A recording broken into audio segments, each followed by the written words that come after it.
Hello, അർജുനല്ലേ? അതെ. അർജുനെ, എന്തുവാ നിന്റെ പ്രശ്നം?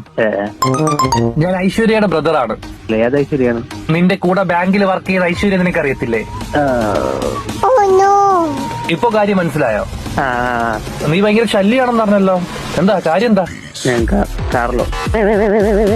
കാർലോയാ? അതെ അതെ, ഞാൻ കാർലോണാണ്. എടാ, കാറും ലോറിയും ഒന്നും അല്ല. ഈ ചോദിച്ച കാര്യങ്ങളൊക്കെ ഉള്ളയാണോ? ഓ അങ്ങനെ. കാര്യം ഏതാണ്? കാര്യം ആരാണ് പറഞ്ഞത്? നീ എവിടെ കൊണ്ടാണ് അതൊക്കെ കേൾക്കുന്നേ? എന്താ പൊട്ടം കളിക്കുന്നേ? എന്തോ തെറ്റിദ്ധാരണയാണ്, അങ്ങനെ സംഭവം വഴിയില്ല. നിന്റെ വീട്ടിലാരൊക്കെ ഉണ്ട്? എന്റെ വീട്ടിലെ അച്ഛനും അമ്മയും കുഞ്ഞമ്മയും അപ്പനും എല്ലാരും ഉണ്ട്. എടാ, നിനക്കൊരു ലൈഫുണ്ട്. ആ ലൈഫിൽ ഇവരെയൊക്കെ പൊന്നുപോലെ നോക്കേണ്ടവനാ നീ. ഇതുപോലുള്ള അഭ്യാസങ്ങൾ കാണിച്ച് ബാക്കിയുള്ളവർക്ക് ബുദ്ധിമുട്ട് ഉണ്ടാക്കാനാണ് നിന്റെ പ്ലാനെങ്കില് നാളെ നിനക്ക് പലതും സംഭവിക്കും. അതുകൊണ്ടൊരു കാര്യം നിന്നോടങ്ങ് ക്ലിയർ ആയിട്ട് പറയുക.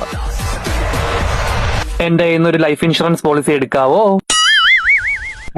എടാ, ആങ്ങളമാര് പഞ്ഞിക്കിടുന്ന പൂവാലന്മാർക്ക് 1 കോടി രൂപ കിട്ടുന്ന ഒരു പ്ലാൻ ഉണ്ട്. എടുക്കട്ടെ ഒരെണ്ണം.